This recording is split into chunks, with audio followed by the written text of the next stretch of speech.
Assalamualaikum warahmatullahi wabarakatuh. Alhamdulillahilladzi hadana lihadza wa ma kunna linahtadiya laula an hadanallah. Asyhadu an la ilaha illallah. Asyhadu anna Muhammadan abduhu wa rasuluh.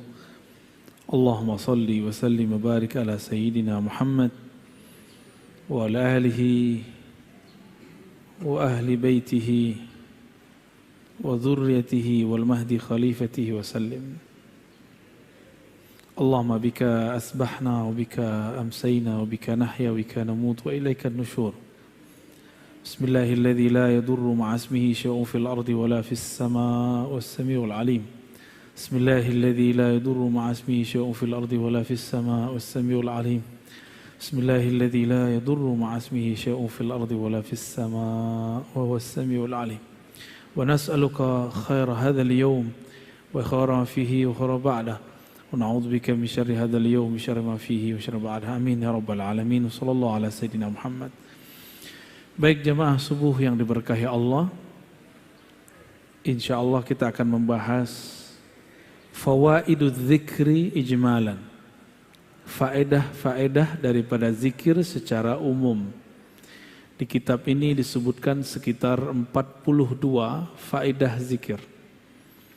Sebenarnya sebelum beliau sudah ada imam salafi tapi sufi. Namanya Ibnu Qayyim Al-Jauziyah. Nulis kitab Al-Wabilus Shayyib menyebutkan lebih dari 40 faedah zikir. Yang ini versi Syekh Abdul Qadir Isa. Maka untuk beliau, mari kita kirimkan surah Al-Fatihah. Semoga beliau diberkahi di alam sana. Ila hadratin Nabi Mustafa Muhammad sallallahu alaihi wasallam.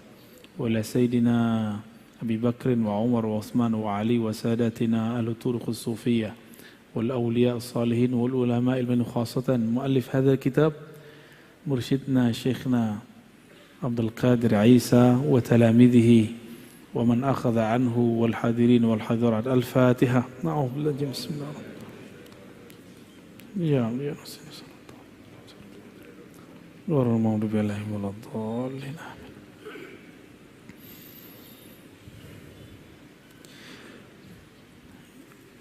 Ini nomor-nomor nanti kita jelasin ya. Faedah zikir yang pertama disebutkan dalam hadis yang sahih riwayat Imam Muslim bahwa setiap orang berzikir akan dikerubungi malaikat. Satu, diliputi rahmah. Rahmah artinya kasih sayang. Itu sebabnya ahli zikir disayangi makhluk di langit dan di bumi. Itu sebabnya ahli zikir tiba-tiba orang sayang aja sama dia. Ya. Kenapa dia disayangi? Karena pemilik langit bumi sayang dia. Semoga kita bagian dari mereka. Amin ya rabbal alamin. Tidak hanya itu, otomatis karena dia bersama pemilik alam yang membolak-balik kolbu, maka kolbunya jadi sakinah. Apa arti sakinah? Tenang. Kolbu itu artinya bergerak. Kusak-kusuk, gundah.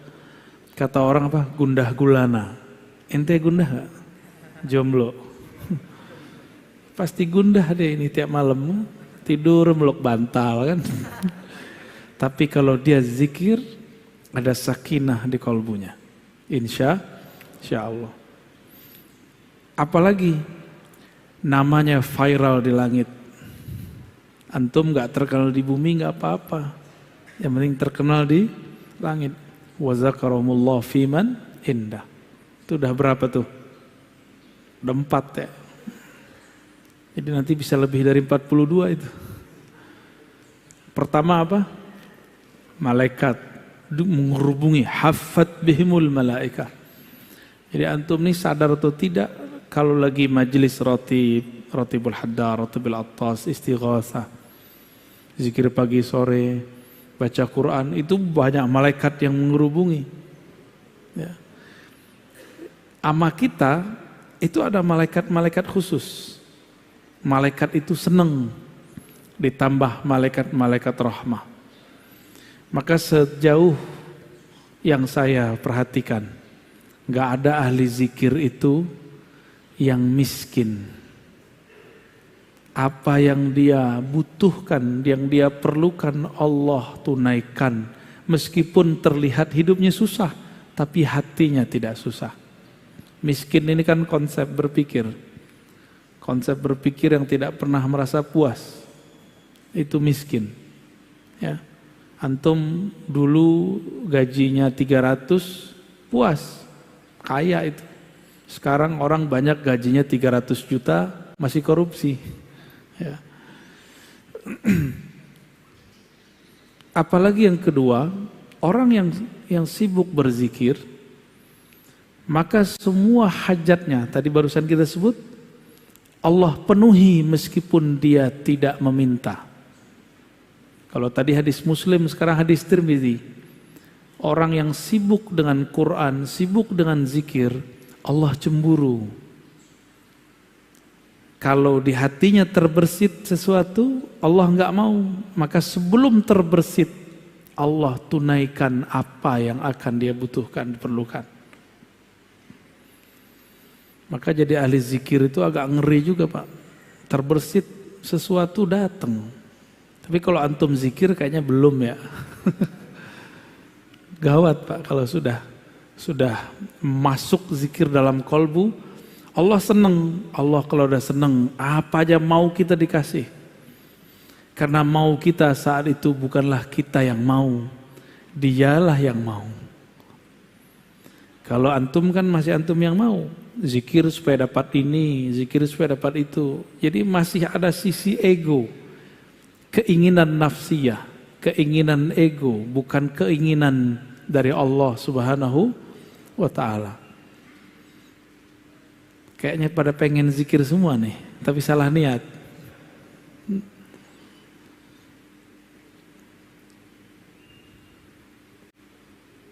Ini banyak terjadi pada ulama-ulama terdahulu sampai hari ini. Jadi sampai hari ini tidak sedikit ahli-ahli zikir, apa yang terbersit di hatinya Allah kasih. Lalu Allah menyebut dalam hadis Imam Ahmad, Imam Baihaqi dan Ibnu Hibban dengan riwayat yang sahih bahwa ahli zikir itu disebut ahlul karam. Apa arti karam? Karam, al-karami, karim. Apa artinya? Pemurah. Mulia, ya. Allah Subhanahu wa Ta'ala mengatakan, saya alamu ahlul jam'il yawm man ahlul karam. Pada hari kiamat akan dikenal siapa yang disebut ahlul karam. Faqila wa man ahlul karami ya Rasulullah. Wahai baginda Rasul, siapakah yang disebut orang-orang yang pemurah? Nabi mengatakan ahlu majalis dzikri fil masajid. Orang-orang yang suka berzikir di masjid, masjid. Inilah dalil kita nanti ada masanya akan menghidupkan majelis zikir. Selain majelis taklim, ini kan taklim. Nanti ada masa kalau sudah muncul halnya, kita nanti zikir bersama-sama di masjid. Insya Allah ya. Karena ngaji-ngaji aja dulu ya. Biar mantep dulu, jangan zikir dulu. Jadi kita berzikir dengan ilmu, bukan dengan nafsu pengen begini dan begitu. Itu maksudnya, ya.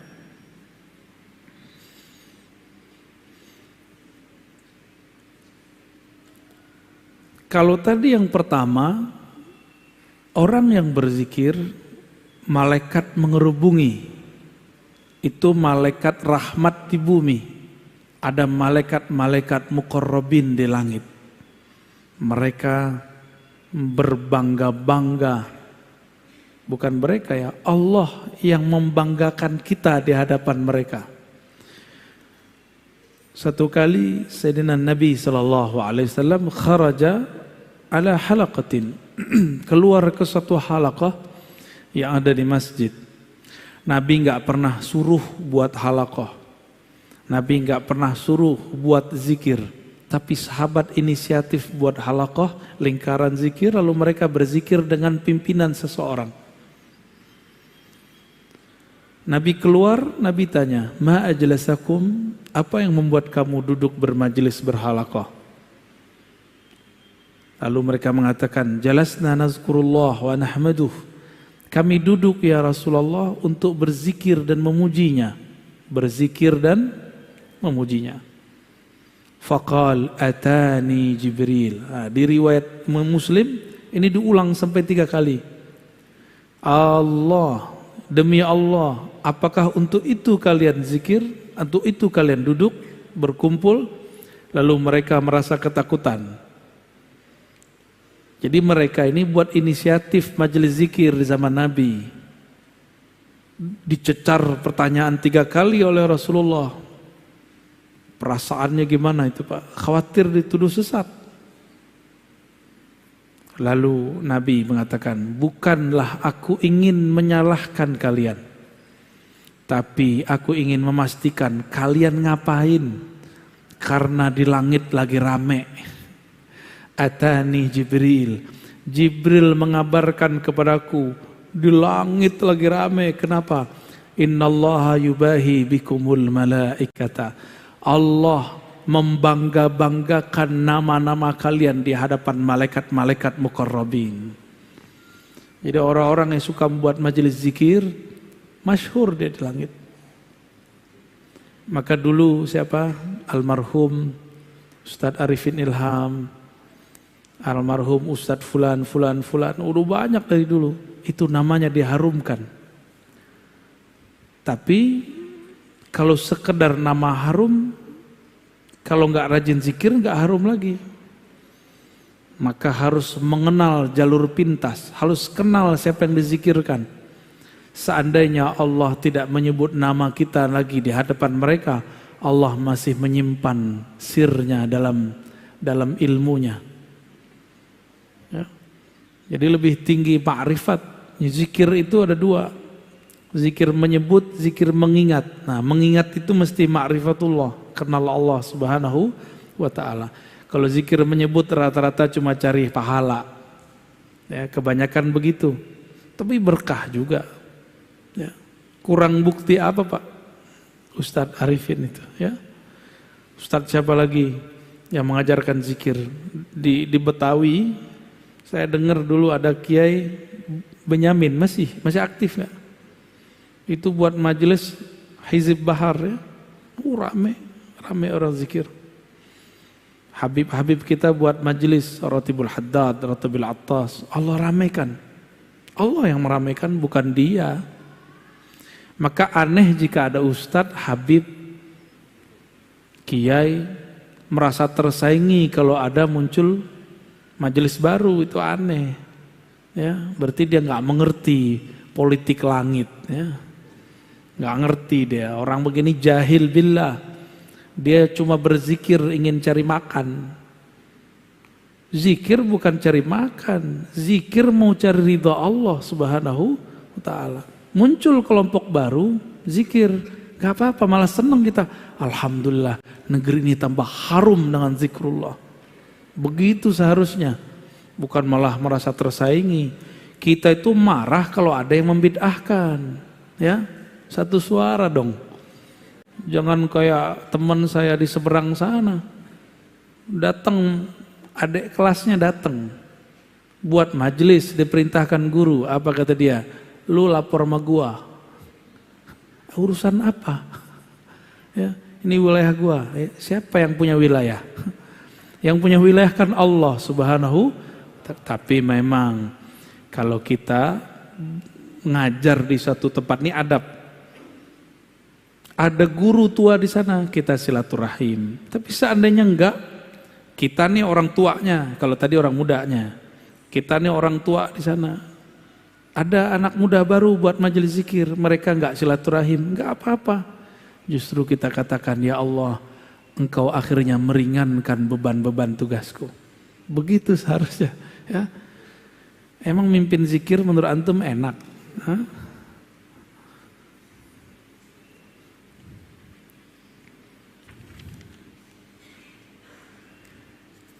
Orang yang berzikir dengan berjamaah. Nah ini dalilnya berjamaah nih, hadis Imam Ahmad. Jadi orang-orang yang membid'ahkan zikir berjamaah, saya meragukan mereka ini mengikuti sunnah, walaupun ngakunya manhaj sunnah. Gak percaya. Kenapa? Dalam hadis-hadis yang sahih, hasan minimal, itu selalu menganjurkan zikir berjamaah. Dalam hadis Anas bin Malik diriwayatkan oleh Imam Ahmad, "Ma min qaumin," tidaklah sekelompok orang, ijtama'u. Apa arti ijtama'u? Berkumpul. Yazkurunallah, mereka mengingat Allah. Illa nadahum munadin minas sama, kecuali muncul malaikat yang memanggil dari langit. Apa kata malaikat ini? Kumu maghfuran lakum. Suara apa itu Ustaz? Oke. Kumu maghfuran lakum. Berdirilah kalian dalam keadaan maghfura, diampuni. Qad buddilat sayyiatikum hasanat. Kesalahanmu sudah diganti dengan kebaikan-kebaikan. Dosa-dosamu dihapus, kamu dapat derajat yang tinggi. Ini hadis menunjukkan makna apa? Pertama, majelis zikir itu diridhoi oleh Allah SWT. Bukti Allah ridho, kita diberi ampunan. Jadi nggak usah khawatir lagi untuk menghidupkan majelis zikir. Mau namanya rotibul haddar, rotibul attas, rotib apa, terserah. Ya, nanti kita buat rotib al-Hashimiyah. Canda ya, nggak sopan masa saya buat rotib sendiri ya. Nanti malaikat akan berseru di langit. Malaikat ini berseru jika diperintahkan. Apa kata dia? Kumu maghfuran. Berdirilah kalian dalam keadaan diampuni. Oh, hamba kalau diampuni oleh Allah berarti Allah ridho sama dia. Kalau Allah ridho sama dia, apa aja mau dia Allah kasih. Ya, antum maunya pasti rumah, mobil, nggak begitu. Bukan itu maksudnya. Ya. Nah, maka di sini faedah zikirnya adalah orang yang berkumpul bermajelis zikir diampuni. Dan yang kedua, diganti dosa-dosanya menjadi kebaikan-kebaikan. Kita ini kan nggak ada yang nggak berdosa. Ada di sini yang nggak dosa. Yang muka-muka ustadz nih dosanya paling banyak kali. Sama kita ya. Yang penting jangan merasa sok suci aja. Allah nggak suka. Itu yang dibaca imam kita tadi. Apa ayatnya tadi? Yuzakkuna anfusahum. Mereka itu suka sok-sok suci gitu. Ya. Itu ayat tadi yang dibaca. Itu ayat tamparan keras buat kita semua. Ya.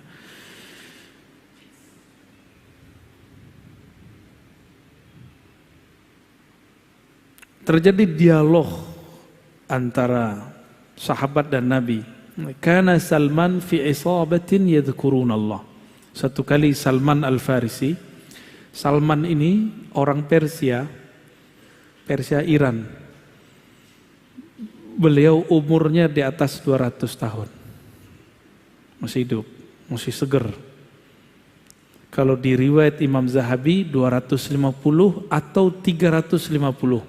Kayaknya 300 agak ribet mikirinnya ya, mungkin 200 kali. Saya punya guru paling tua, udah meninggal 120 tahun kalau nggak salah. Masih seger. Nggak tahu tuh Buya Syar'i apa? Ya, itu berapa umurnya tuh? Ya, tua sekali tuh. Orang cuma pengen minta doa beliau aja kan? Orang mana tuh beliau? Comas ya. Ya semoga Allah berkahi beliau. Ketika Salman dan para sahabat berkumpul yazkurunallah, hadis Imam Ahmad dan Hakim. Marran Nabi SAW fakaffu. Nabi mengunjungi mereka, lalu mereka tiba-tiba berhenti berzikir. Faqala ma kuntum taqulun. Kenapa kalian berhenti zikir? Qulna nazkurullah. Kami hanya nyebut-nyebut Allah, wahai Rasulullah. Qala, Nabi ini kan kasyaf. Tahu kasyaf? Ini orang Wahabi nggak percaya kalau Nabi kasyaf. Nabi memandang dengan izin Allah alam gaib. Kata beliau, inni ra'aitur rahmata tanzil. Aku melihat rahmat turun. Fa ahbabtu an usyarikakum fiha. Maka aku ingin mendapatkannya bersama kalian. Usyarikakum, bersama-sama mendapatkannya dengan kalian. Summa qala alhamdulillahilladzi ja'ala fi ummati man umirtu an asbir nafsi ma'ahum.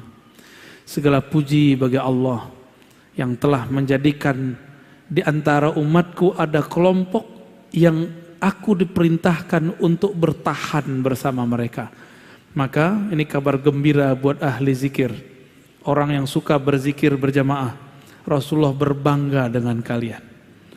Rasulullah berterima kasih kepada Allah karena ada kelompok-kelompok itu. Maka hidupkan istighasah, ratib, hizib. Hidupkan itu, majelis zikir, torikot yang mu'tabarah, yang sahih sanadnya kepada Rasulullah. Hidupkan itu. Karena itulah yang membuat negeri ini diberkahi. Hindari merasa lebih baik. Torikot dengan torikot tidak boleh merasa lebih tinggi. Ya, itu cuma metodologi. Maka torikot yang sesat, yang merasa dirinya lebih hebat daripada kelompok yang lain. Ya. Boleh merasa torikot kita bagus, tapi tidak boleh merasa lebih baik, dalam artian lebih sahih, lebih benar, yang lain gak benar. Nah itu bid'ah itu ya. Ibnu Qayyim menyebutkan 100 macam zikir. Ya, lebih.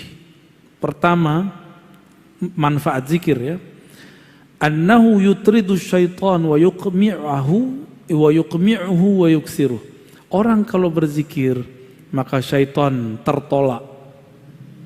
Ya. Jadi kenapa kita ini kesetanan? Karena kurang zikir. Jadi kalau antum melihat ada orang zikir terus begitu, itu bukan kesurupan. Itu namanya hal, apa namanya? Atau wujdan. Dia berteriak lagi zikir, itu bukan kesetanan. Atau antum melihat ada orang zikir keras, la ilaha illallah, itu enggak apa-apa. Itu hal yang terjadi sama dia. Cuma kalau saya senangnya sekarang zikirnya lembut. Kalau dulu masa masih muda banget, sekarang muda biasa. Dulu masih muda sekali, saya senang zikir keras. Bahkan kami seminggu itu ada 3 kali majelis zikir keras. La ilaha illallah, begitu. Kepalanya udah kemana-mana itu. Ada kawan kita yang sudah guling-guling, nangis menyebut nama Allah. Allah, Allah, itu rindu kepada Allah Subhanahu wa Ta'ala. Enggak apa-apa itu. Cuma jangan di tempat yang orang belum mengerti tentang itu. Kayak di masjid ini kan belum terbiasa. Ini kan masjidnya masjid mu'alaf juga nih. Dulunya jangankan itu, kunut aja susah di sini ya. Imam mau kunut aja disogok dulu biar gak kunut ya. Tanya nih sama imamnya ya. Annahu yurdir rahmana azza wa jal. Orang kalau zikir Allah ridha. Ada yang lebih tinggi dari ridha Allah. Antum kalau sudah diridhai Allah, mau ke langit ke-7 boleh, mau masuk surga boleh, tapi mati dulu. Yang ketiga, ayuzilal hamma wal ghamma anil qalb. Kenapa ada orang gundah gulana? Karena zikir tidak masuk menjadi benteng dirinya. Maka syaitan itu kan mengalir di seluruh darah. Bisa setan. Cuma syaitan tidak sanggup masuk ke jantung. Namun karena darah sudah kotor, itu darah yang masuk bekas dia. Itulah yang membuat kolbu kita gundah. Jadi zikir rutin, zikir itu gak usah banyak-banyak. Zikirnya yang rutin, pagi, sore, ba'da sholat. Dirutinkan terus begitu. Nanti akan muncul cahaya, berlapis cahaya, begitulah terus. Lama-lama dia kuat. Jangan langsung sekali hantam 70.000. Ya boleh juga kalau sering. 70.000 itu bulanan, mingguan. Misalnya kita buat majelis khatam 70.000. Sekali seminggu boleh. Jangan sekali setahun 70.000-nya. Ya. Yang keempat, annahu yujlibu lil qalbil faraha was surura wal bast. Orang yang zikir, maka di kolbunya ada kebahagiaan. Yajlib, dapat menarik energi bahagia. Ya, orang-orang yang murung ini kurang zikir, ya. Ini wajah-wajah galau ini kurang zikir ini, ya. Kebanyakan nonton YouTube. Annahu yunawwirul wajha wal qalb. Orang kalau zikir, karena kolbunya berseri-seri, wajahnya pun berbahagia. Ya. Walaupun air matanya menetes, tapi dia menetes dengan kebahagiaan. Emang bisa nangis tanda bahagia? Bisa ya? Coba ibu-ibu itu waktu dulu nikah, nangis. Kita tanya, kamu sedih Neng? Enggak, aku bahagia. Jadi ada tangisan bahagia. Annahu yuqwil qalba wal badan. Orang ahli zikir itu kuat kolbunya dan badannya. Jadi antum yang sakit-sakitan mulu, dikit-dikit capek, itu kurang zikir. Karena kalau zikir, kolbunya tenang. Orang kalau zikir, kolbunya tenang. Kalau kolbunya tenang, maka badannya akan stabil, imunnya oke. Ya. Ini kesukaan antum nih ya. Zikir itu menarik rezeki. Annahu yajlibur rizqa. Zikir itu menarik rezeki. Cuma salah paham, rezeki itu tidak hanya yang zahir, ada yang batin. Yang zahir duit, rumah, tanah, pakaian, kendaraan. Ya. Ini beda nih ya. Ada orang zikir, saking banyaknya zikir, dia kemudian berkhidmat untuk zikir. Tapi dalam khidmat untuk zikir dia terhalang oleh kendaraan. Maka Allah lihat, orang ini butuh kendaraan, Allah adakan kendaraan untuk dia. Lain dengan kita mau beli kendaraan, zikir dulu. Beda ya, modus. Ya. Itu modus, thariqat al-modusiyah. Thariqat begini udah ketinggalan, ya. Pengen ini zikir, itu thariqat jadul, bukan thariqat ma'rifatullah. Thariqat begini Allah nggak ridho. Kamu zikir bukan untukku, tapi untuk kemauanmu. Kalau yang pertama tadi lain, dia khidmat untuk zikrullah. Dia kurang kendaraan, Allah adakan kendaraannya. Basit, dia kurang pasangan, Allah nikahkan dia, ya. Ente al-jomlowi nih. Dia kurang apa? Kurang makan, Allah cukupkan makannya. Itu kalau sudah khidmat. Ya. Dompetnya kurang tebal, Allah tebelkan dompetnya. Tapi jangan dimulai dari dompet. Dompet tipis nih, zikir dulu lah. Ini beda, ya. Jadi orang ahli zikir nih nggak pantas mikirin mobil, nggak pantas. Orang ahli zikir nggak layak, nggak patut dia mikirin rumah, nggak patut. Orang ahli zikir nggak seyogyanya dia membicarakan dompet, nggak seyogyanya dia ngurus-ngurusan begitu. Allah yang urus, jamaah yang urus nanti. Allah ilhamkan kepada jamaah, jamaah ngomong. Disinilah ahli zikir diuji. Nanti antum yang khidmat zikir, ujiannya cuma dengerin aneh.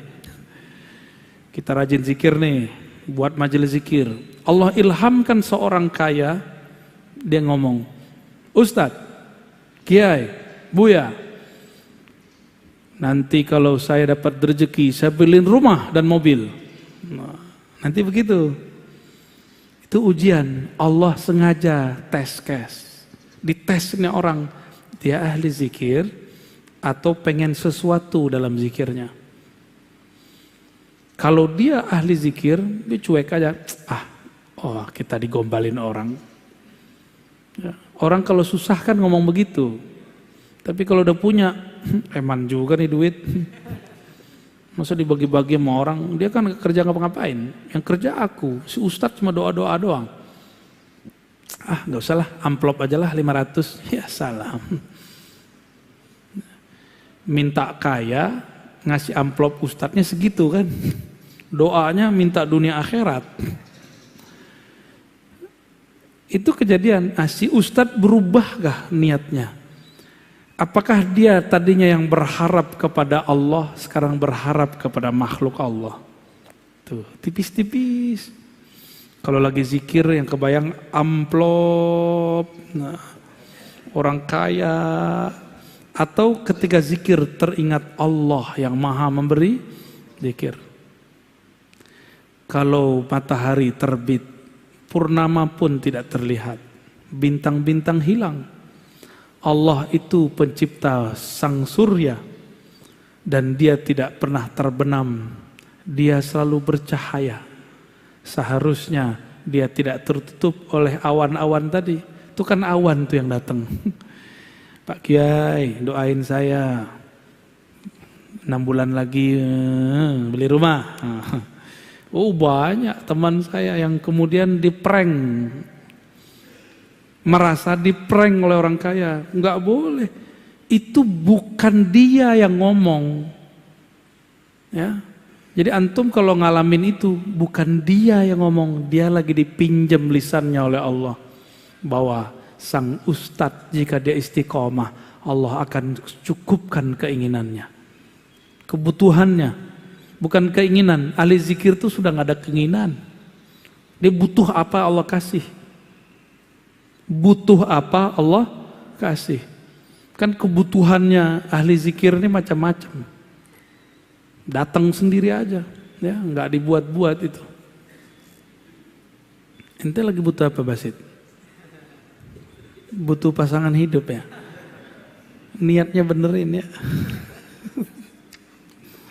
Annahu yaksuz zakiral mahabata wal halawata wan nudrah. Zikir ini membuat ahlinya dipakaikan oleh Allah haibah. Maka ahli zikir nggak perlu pakai jimat. Antum yang punya jimat, bakarlah jimatnya. Ngapain lagi? Ya, pakai aja lah zikir pagi sore, istighotsah, rotib itu cukup udah. Nggak sempat sholawat. Sholawat itu adalah jimatnya badan. Jadi kalau nyimpan di buku, di kopiah kan ada tuh ditaruh di sini. Ya. Ada yang ditaruh di baju, ada yang bajunya dirajahin. Antum kira aneh nggak ngerti. Udahlah, simpen aja itu. Ya, nggak perlu begitu-gituan. Kita ini sudah ahsan takwim. Struktur di tubuh kita ini, dalam diri ini sudah sangat canggih. Kalau sesuai dia dengan proporsinya, komponen di badannya, yaitu zikir, maka dia akan menarik tanpa perlu ada alat-alat penarik. Ya, walaupun muka kita pas-pasan nggak ada masalah. Ya, jadi tolong nih kawan-kawan, bedakan zikir dengan ilmu hikmah. Ya, ilmu hikmah itu untuk yang tadi-tadi. Ilmu hikmah itu cuma jalan supaya orang nanti kecewa sama jimat, kecewa sama raja, kembali kepada Allah. Saya punya dosen dulu, dia mantan mursyid hikmah, jadi ahli buat raja. Terakhir jadi pengamal Thariqat Qadiriyah. Kata dia, bosan bergantung ke tulisan, bosan bergantung ke wirid, bosan bergantung ke angka-angka. Kita bergantung saja kepada Allah. Wusul dia langsung. Udah meninggal sekarang ya. Karena Covid tewas juga. Alhamdulillah dia meninggal dalam keadaan cinta kepada Allah dan Rasulnya. Orang yang ahli zikir dibuat manis oleh Allah. Ayaksual halawah. Dibuat menarik oleh Allah. Kalau menarik di sini nih bahasa majazi. Sesuatu yang manis ada semut nggak? Ya, benar. Ada semutnya. Semakin banyak gulanya, semakin banyak semutnya. Bukan semut, semut. Ya, semakin dia manis, semakin Allah kumpulkan sang semut-semut. Kenapa kita datang kepada guru kita yang ahli zikir, ahli ilmu? Karena kita ingin dapat manisannya. Ya, semoga kita termasuk semut-semut yang begitu. Syukur-syukur. Ya, antum termasuk yang manis itu ya. Tapi ada yang manisnya permanen, disedot-sedot habis. Dia harus update lagi, upgrade lagi. Tapi sayang sekali, ada yang belum manis sudah kemudian merasa manis. Bahkan sekarang ingin menyaingi guru-gurunya. Muncullah kemudian mursyid-mursyid palsu. Ya, di Thariqat banyak Pak. Di zaman Abah Anom dulu ada 9 mursyid palsu. Beliau, Abah Anom masih hidup, ada 9 Pak mursyid palsu. Mantan muridnya ngaku jadi mursyid.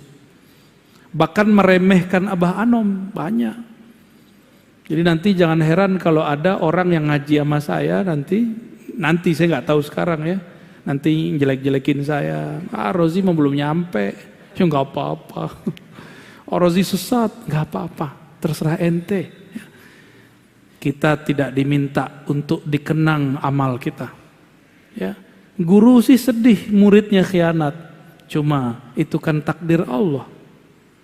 Kita pulangkan, kembalikan semua kepada Allah. Kita cuma berdoa semoga kita tidak jadi murid yang khianat. Ya, ada yang nggak diangkat jadi mursyid, setelah wafat ngaku jadi mursyid. Itu pengkhianat juga itu. Nah ini banyak sekarang begitu.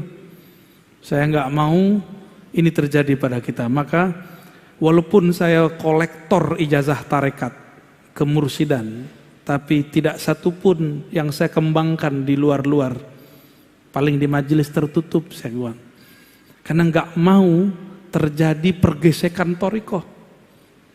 Karena psikologis orang berthariqat ini merasa bangga dengan thariqahnya. Dulu waktu saya bertarikat sama Nia, saya menganggap, ini thariqat paling cepat. Lalu upgrade Naqsyabandi, kayaknya ini paling mantap. Ada suluk 40 hari, 10 hari. Di thariqat sebelah nggak ada. Pindah thariqat lagi, bukan pindah. Upgrade thariqat lagi. Wah ini kayaknya lebih gampang nih, nggak perlu pakai suluk-suluk nih. Ngaji lagi, begitulah terus. Ternyata kolbu ini nggak pernah puas sampai dia bertemu Allah Subhanahu wa Ta'ala. Jadi saya pengalaman Pak, berthariqat macam-macam dan setiap masuk thariqat tertentu merasa ini yang cukup, ini yang cukup. Maka setelah sekarang Allah dewasakan dikit-dikitnya, saya menghindari itu. Ya.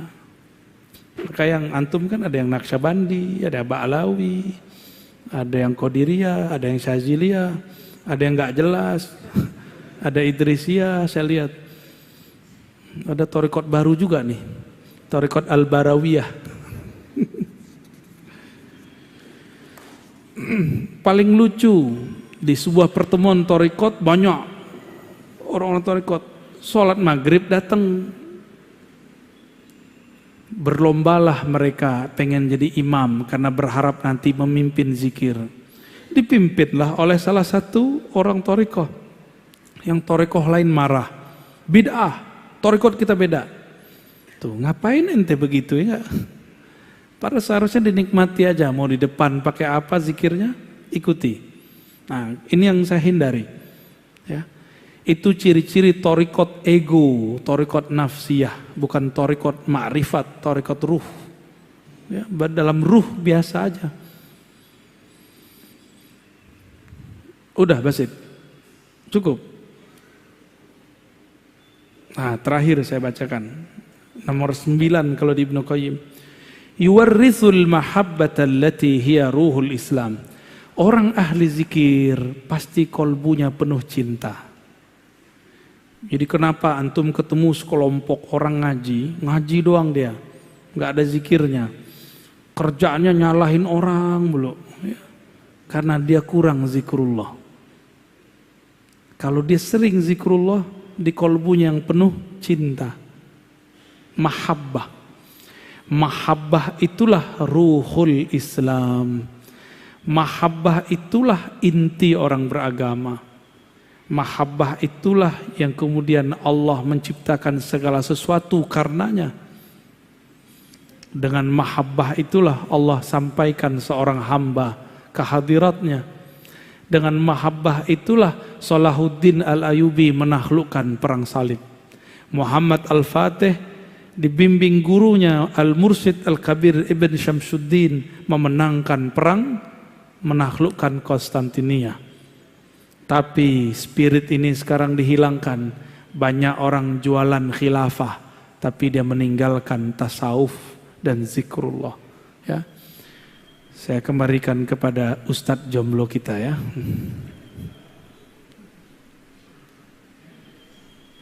Alhamdulillahirrahmanirrahim. Terima kasih Buya atas materinya. Sedikit Buya ingin bertanya. Bicara tentang zikir, ada zikir fida atau zikir tebusan. Itu Buya sedikit tahu, tolong penjelasannya Buya. Zikir fida, kalau di Thariqat Naqsyabandiyah, begitu juga Qadiriyah atau TKN atau Khalidiyah, disebut dengan zikir khatam tahlil atau ataqah, zikir pembebasan. Dalilnya banyak, ya. Man qala la ilaha illallah dakhalal, man kana akhiru kalami la ilaha illallah dakhalal jannah. Siapa yang akhir kalamnya la ilaha illallah masuk surga.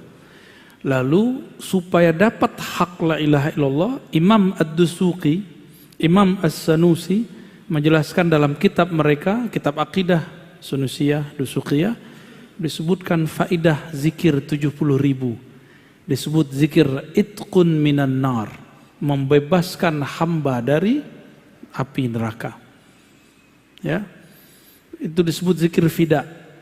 Nah, namun Imam Ibn Arabi punya zikir fida yang lain dengan sholawat. Imam Syafi'i zikir fidanya 4.000 kali khatam Quran. Kalau saya nggak banyak-banyak, Pak. Zikir fida itu zikir ma'rifatullah. Kenali yang engkau sebut, maka engkau diselamatkannya. Selesai. Masalahnya kenalnya gimana? Ya, cukup. Para jamaah ada yang ingin bertanya?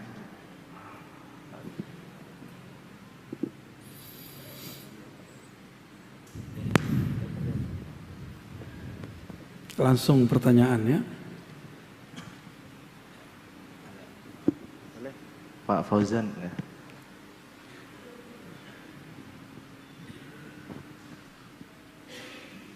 Assalamualaikum warahmatullahi wabarakatuh. Assalamualaikum. Alhamdulillah. Buya, saya ingin sedikit bertanya tentang zikirnya para anbiya, seperti zikirnya Nabi Adam alaihissalam, Rabbana zalamna anfusana wa illam taghfir lana wa tarhamna lanakunanna minal khasirin. Ya. Kemudian zikirnya Nabi Yunus alaihissalam, la ilaha illa anta subhanaka inni kuntu minadh dhalimin. Ya. Ini zikir yang harus diawali dengan bimbingan guru atau cukup dengan mahabbah kepada para anbiya Allah. Baik, sekian. baik. Dulu ada Syekh Abdul Somad Al-Falimbani Al-Makki Al-Madani. Beliau lama di Mekah, lama di Madinah. Waktu di Madinah beliau dapat ijazah kemursyidhan dari Syekh Al-Kutub Al-Syahir Muhammad Ibn Abdul Karim As-Sammani. Thariqahnya Sammaniyah. Thariqat Sammaniyah itu gabungan dari Qadiriyah dan Khalwatiyah, Naqsyabandiyah, Anfasiyah dan beberapa thariqah yang lain. Beliau mengajarkan kepada Syekh Abdul Somad, zikir itu ada yang umum namanya zikir hasanat, kapan aja boleh karena cinta. Ada zikir yang darajat. Apa arti darajat? Berzikirnya dengan teknik tertentu, kaifiat tertentu, ijazah tertentu. Kenapa begitu? Frekuensi kolbu kita tidak sama dengan kolbu Rasul Sallallahu Alaihi Wasallam. Para nabi seperti Nabi Yunus, Nabi Adam, mereka itu nabi, kita bukan. Supaya kolbu ini dapat mengikuti kolbu mereka, maka ada namanya kaifiat. Kaifiyah bahasa kitanya tata cara. Tapi AC disebut bahasa Arabnya mukayyif. Apa bahasa Inggrisnya? Air conditioning apa? Ya, pengkondisi udara gitu kalau diterjemahkan. Maka kaifiat itu dalam bahasa psikologi disebut conditioning sebelum zikir. Ini yang mahal dalam thariqah. Jadi apa yang membuat zikir thariqah bisa bertahan, bisa berbeda dengan zikir orang biasa, ustadz yang tidak berthariqah? Orang berthariqah itu punya conditioning. Misalnya gini, la hadratin nabi al-fatihah gitu ya. La ila ruhi, itu semua namanya conditioning. Mengkondisikan kolbu supaya siap mengikuti zikir. Supaya pikiran ikut kolbu, bukan kolbu ikut pikiran. Ini ciri-cirinya kalau kolbu ikut pikiran apa? Kalau lagi zikir, pikirannya melayang, mi'raj. Ya. Tapi kalau kita kondisikan kolbu dengan baik, akal dengan baik, akalnya ngikut kolbu. Yang jadi imam kolbu. Tinggal Bapak pilih yang mana. Untuk kalau lagi di motor, di mobil, di bus, di kereta, kita zikir hasanat umum. Tapi kalau kita lagi di atas sajadah, gunakan kaifiat. Disebut zikir darajat. Zikir yang dengan zikir itu Allah angkat nanti. Kira-kira begitu ya. Silakan diamalkan.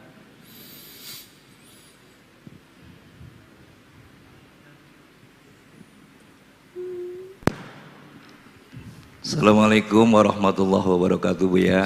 Saya dari Jati Asih, Kota Bekasi, Buya. Masya Allah. Pengurus MWCNU Jati Asih. Udah yang kemarin, ketemu Buya. kita, ya.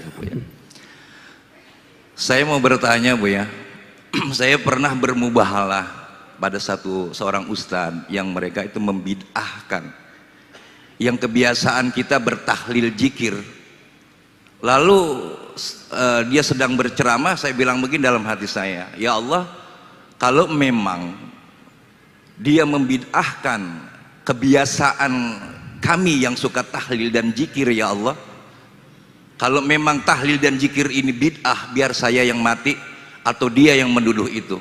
Kebetulan 1 bulan dia meninggal, Buya, habis sholat subuh gitu. Nah ini hukumnya apalah, Buya, gitu kan? Izin jawabannya, Buya. Assalamualaikum warahmatullahi wabarakatuh. Ngeri kali. Panglima Banser ya. Mubahalah itu sebaiknya dikurangi ya. Karena mubahalah itu menunjukkan perbedaan yang sudah tidak dapat disatukan. Saya kalau ketemu begitu saya menghindar, takut mubahalah itu terjadi. Berarti ini sudah nggak bisa disatukan. Malu di hadapan Allah Subhanahu wa taala. Bukan berarti saya takut mubahalah. Emang kita takut bersumpah dengan nama Allah? Enggak, ini nama terlalu berat.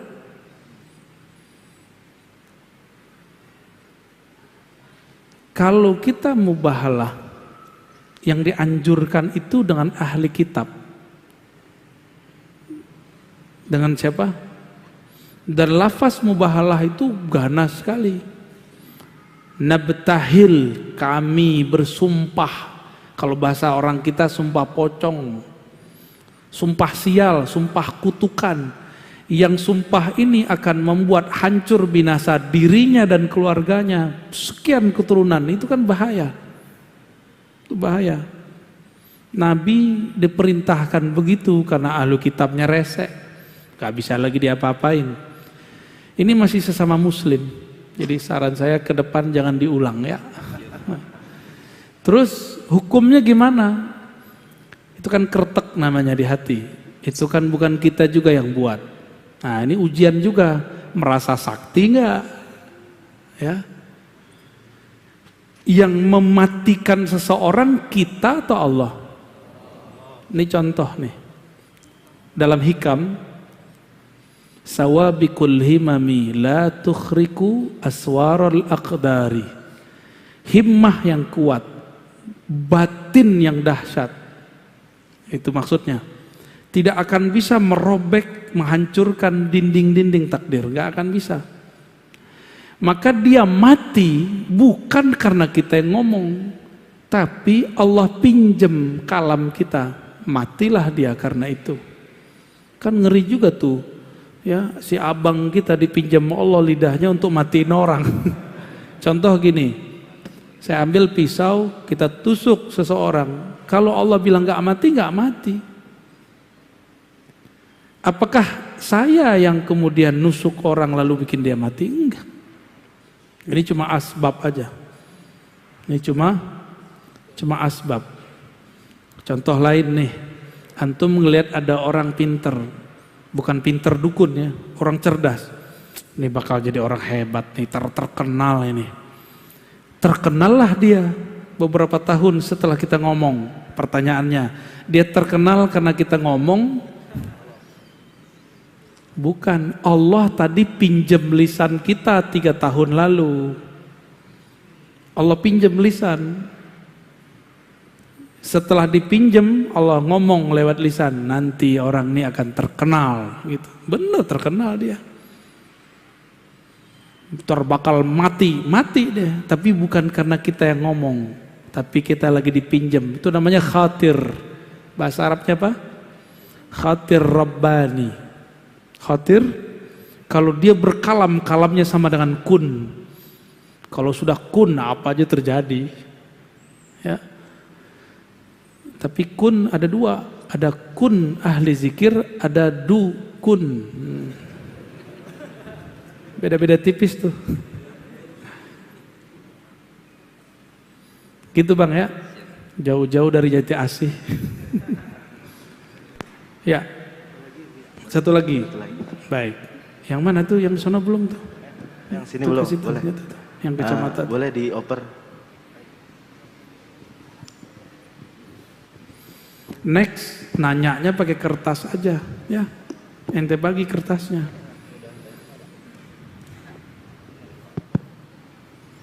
Assalamualaikum warahmatullahi wabarakatuh, Buya. Assalamualaikum. Saya Tamrin dari Sepatan, Tangerang. Ya. Izin bertanya tentang tarkud dunia, tarkul makhluk, dan salah satunya dengan terakhir itu tarkus syaiton. Saya lupa satu laginya. Perjalanan untuk menuju ke sini, bukankah itu melalui ranah tarbiyah dari guru-guru kita gitu, Ustaz ya? Pertanyaannya adalah untuk kita atau saya pribadi yang kaum awam itu, seperti apa tarbiyah yang paling mudah untuk dimulazamah untuk yang seperti ini, Ustaz? Demikian. Assalamualaikum warahmatullahi wabarakatuh. Waalaikumsalam. Al-mar'u ala dini khalilih. Begitu kan hadis yang kita sudah hafal. Seseorang itu dinnya, agamanya, akhlaknya, paradigmanya akan terbentuk dari khalilnya. Siapa yang jadi teman dekatnya? Bisa jadi mursyidnya, kiainya, komunitasnya. Ya, kita ini sebenarnya boleh punya apa aja Pak. Bapak boleh punya rumah 1000, punya cincin di semua tangan lengkap. Ngeri juga ya. Mau punya apa aja boleh, yang penting gak masuk ke dalam kolbu. Ini masalahnya. Ciri-cirinya apa? Gak susah kalau ngasih orang. Dia kalau ngasih gak ngerasa dikurangi, dan tidak merasa memiliki, hanya merasa dipinjamkan Allah. Nah, ini yang berat, saya aja belum berhasil itu Pak, tapi sedang berlatih. Kita berlatih. Ini yang disebut zuhud hakiki. Zuhud hakiki ketika selain Allah ditalak 3 dari kolbu. Bukan berarti kita kemudian bukan dengan dunia. Jadi saya ulangi, Bapak boleh punya kendaraan sebagus apapun, banyak-banyak boleh, bagi-bagi kita lah ya. Boleh apa saja, tapi jangan mobil itu masuk ke kolbu. Inilah anehnya, mobil masuk rumah gak muat, tapi masuk kolbu muat Pak. Aneh ya? Cirinya apa? Antum sholat kepikiran mobil gak? Tuh muat ya. Rumah, apalagi kepikiran pasangan, anak, kerjaan, itu semua yang membuat Allah tidak ridho. Allah itu pecemburu. Coba istrinya kalau cemburu marah-marah mulu kan? Istri kita lihat di kolbu kita ada selain nama dia. Kecuali istrinya sudah faham bahwa suaminya boleh menikah 4. Ya, kadang-kadang kan gak mau faham. Tapi sefaham-fahamnya pasti dia cemburu. Pasti cemburu. Aisyah aja yang sehebat itu cemburu. Ya, Ummu Salamah aja cemburu sama Aisyah. Kan mereka ini 2 grup istri Nabi. Ada partai Aisyah, ada partai Ummu Salamah. Ada yang di luar itu namanya Zainab binti Jahash. Gak mau udah ikut. Urusan kalian. Saya ini dinikahkan Allah, akadnya langsung dari langit, saksinya Allah dan Rasulnya. Kata Zainab binti Jahash, nggak mau ribut-ribut sama Aisyah dan Ummu Salamah. Karena bagi dia cukuplah Allah yang mengakadkanku, udah cukup itu bagiku. Berarti cintanya aku, cintanya Rasul dari Allah. Sedangkan Sayyidah Hafsah, Sayyidah Aisyah dan Ummu Salamah, mereka masih merasa harus namaku yang dominan di kolbu Nabi, kira-kira begitu. Maka Nabi kemudian bermunajat, ya Allah, untuk membagi badan aku sanggup, untuk membagi harta aku sanggup, haza fima amlik, tapi untuk membagi hati aku tidak sanggup, engkaulah yang maha sanggup. Jadi adil di dalam itu bukan adil secara kolbu, nggak mungkin, adil secara fisik dan materi. Nah, kembali ke yang tadi, itu urusan rumah tangga nggak boleh masuk ke kolbu, nggak boleh masuk. Itu sebabnya ketika Sayyidina Umar melihat anaknya Abdullah bin Umar nikah dengan perempuan, itu lupa ngaji dia, nggak masuk majelis lagi. Umar bilang cerain. Umar kan begitu Pak. Umar itu mursyid Rasulullah, lalu Abu Bakar Umar, mursyid ketiga di zaman itu, asistennya Rasul. Kata Abdullah bin Umar, aku masih cinta Pak. Cerain. Aku masih cinta Pak, cerain, kalau enggak saya bawa ke Rasul. Di sidang di depan Rasul. Akhirnya kata Nabi, Abdullah, sudahlah, ikutin ayahmu. Karena ayahnya dapat izin berbicara dengan Allah bahwa anaknya ini kalau lama-lama sama istrinya tidak akan menjadi baitul ilmi, rumah ilmu. Sekarang kita kalau baca hadis pasti diriwayatkan dari Abdullah bin Umar. Ya, itu rahasianya. Jadi Umar ini tajam. Benarlah kata orang Arab, al ilmu maqtu'un baina fakhizail mar'ah. Yang ngerti bahasa Arab jangan diterjemah ya. Ilmu kadang terhalang kalau orang belum bisa memilah-milih ketika dia menikah. Ya. Ketika belum bisa memilah-milih. Jadi kalau udah mateng baru ya. Kalau ente udah kematangan Basit. Cukup ya? Buya, satu Apa lagi terakhir Buya, terakhir. Ada pesan dari Bapak Andi dari Pasar Kemis. Apakah jika ingin masuk thariqah itu dengan cara keinginan sendiri boleh Buya? Atau dengan sholat hajat terlebih dahulu? Dan bolehkah keluar masuk thariqah dengan thariqah yang sama atau beda? Mohon penjelasannya Buya. Biasakan mau memutuskan belajar apa aja, sholat, istikharah dan hajat. Karena ciri-ciri orang-orang yang sukses, min sa'adatil mar'i, ya, ciri-ciri orang yang sukses dalam hadis Tirmizi dan Ahmad, dia banyak istikharah. Istikharah itu meminta Allah yang milih, bukan kita yang milih. Ya, apalagi berthariqat, kawin aja, nikah aja kita beristikharah. Jadi istikharah bukan hanya mau nikah, untuk teman hidup, teman tidur, teman makan, teman jalan. Untuk teman menuju Allah mesti istikharah. Ya. Terus boleh nggak keluar masuk thariqat? Ya silakan. Emang thariqat artinya apa? Jalan. Jalan itu untuk ditempuh, bukan untuk dipeluk-peluk. Oh, saya tinggal di jalan aja deh gitu. Maka thariqat Naqsyabandi, Qadiri, Idrisi, jangan itu diberhalakan. Jangan tinggal di tengah jalan, nanti dilindas orang. Orang udah nyampe usul kepada Allah, dia masih bangga, saya Naqsyabandi, saya Qadiri, saya Idrisi, saya Syazili. Mau sampai kapan ente ngomong begitu? Di zaman Rasul kan gak ada Qadiriyah, Naqsyabandiyah, Idrisiyah, Tijaniyah, gak ada. Yang ada cuma Al-Muhammadi, Nabiuna Muhammad sallallahu alaihi wasallam. Maka thariqah kita nggak boleh menghalangi kita kepada Allah. Thariqah itu seharusnya membuka jalan kepada Allah. Jadi kalau kita bilang saya pakai jalan ini, kamu boleh pakai jalan yang lain. Keluar masuk nggak apa-apa. Tapi keluar masuklah dengan istikharah dan musyawarah. Jangan pakai nafsu.